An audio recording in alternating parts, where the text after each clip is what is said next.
Hello everyone, Prime here, and I hope you've had a great day, because today we're going to jump right back into Mesopotamian mythology to cover Tiamat. She was either a serpent or a dragon. And when I say serpent, I mean akin to perhaps Jormungandr, that kind of giant sea serpent, or maybe even Nidhogger.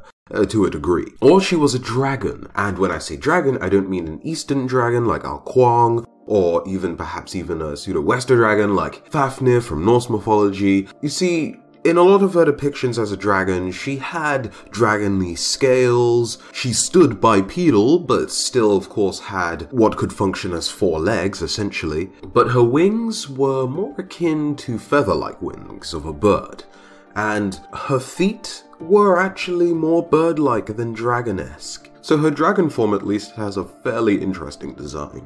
In some creational myths, because there are multiple myths involving Tiamat, she acts as the mother, the ancestress who gave birth to all the gods. That's her epithet. In the first myth that I'll tell you about, she birthed An, the god that represents heaven, and Ki, the goddess that represents earth, who together created Anil.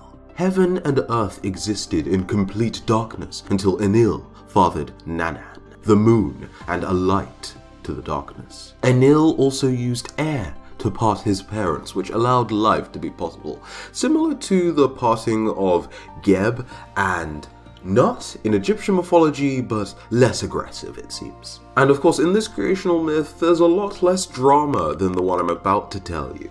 Tiamat isn't wronged necessarily in any way, she's simply just a nice part of this calm cycle.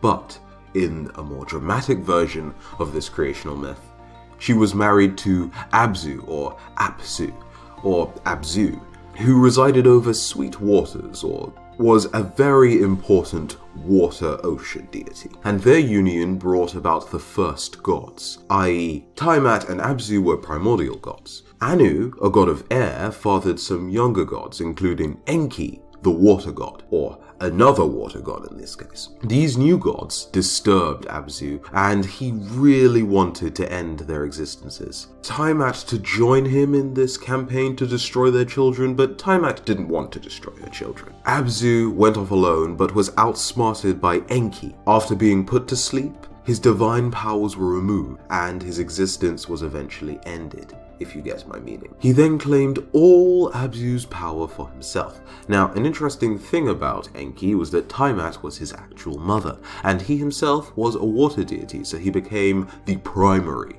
deity, essentially taking over his grandfather's position, I suppose it would have been. And even though he managed to destroy Abzu, Tiamat was on a completely new league to him, and he couldn't, no matter what he tried, defeat Tiamat, who was disgusted by the murder of her husband, and continued his plan to destroy the gods. No god could truly challenge Tiamat, and she was feared because of this. But at this point, Tiamat was feeling alone, and despite the fact that she was an all-powerful goddess, she still wanted another consort, and found Kingu. Tiamat gave Kingu the Tablets of Destiny, the Mi. Now, an interesting thing about Kingu is that you'll find several places online. Some places will say that Kingu was a dragon goddess, hinting at a bit of same-sex relations, but between dragons, which probably shouldn't be thought about. But Kingu is also written in other variations of this story as male. And it gives us some interesting insights into how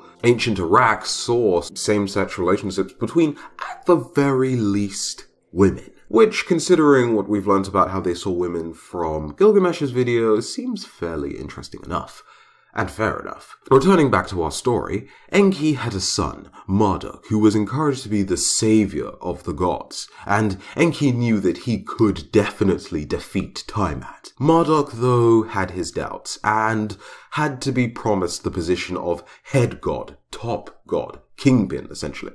Kingpin might be a bit strong, but you get it, the top position that a god could claim, if he was able to defeat Tiamat. The problem was that Enki knew the other gods wouldn't just agree to this willy-nilly just for the defeat of the dragon goddess, even though she essentially controlled too much.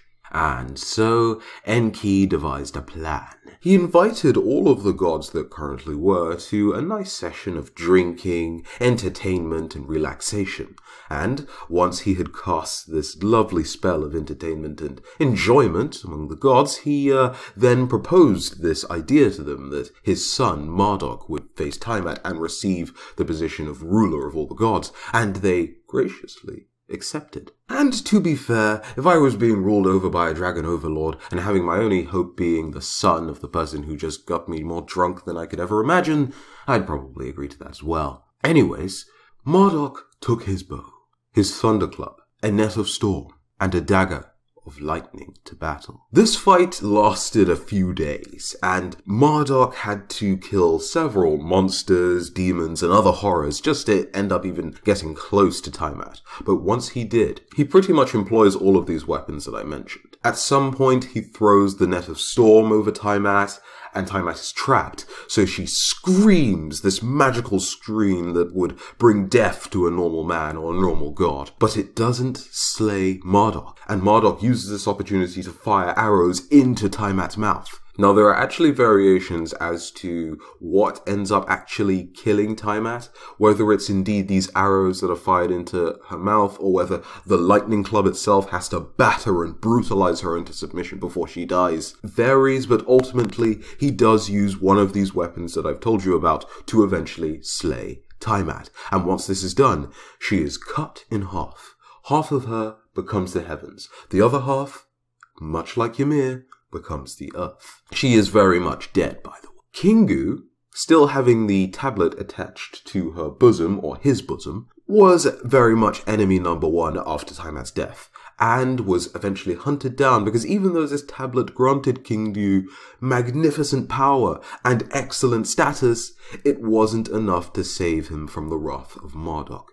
And eventually, Kingu is slain, and his blood is used as a part of you, me, and pretty much every other human on this planet, as far as Mesopotamian mythology is concerned. So I suppose in Mesopotamian mythology, we're all in some way or another descendants of the god. As a previous comment mentioned in a video where I was talking about the position of women, Mesopotamian society must have treated women fairly well in comparison to a lot of other societies and mythologies, considering the fact that the original creator deity, a very significant deity, was allowed to essentially have open relations with any sex, which seems to be a theme with mythologies that come from that specific area of the world. Tiamat herself was clearly a very powerful dragon deity, having access to a variety of magic spells, and of course, if she was a goddess in Smite, not only would we have our first dragon goddess, which there's plenty of choice from different mythologies as well, not just Mesopotamian, but Tiamat would probably be a perfect choice because she is so powerful, so significant to that mythology. And so that was the video on Tiamat. If you enjoyed, go ahead and leave a like, and if you want to see another video very similar to this, recently I made a video on Gilgamesh, so go ahead and check that out once you're finished here, or right now. And if you want to see more content just like this and you've not already subscribed, well, there's no reason not to do so.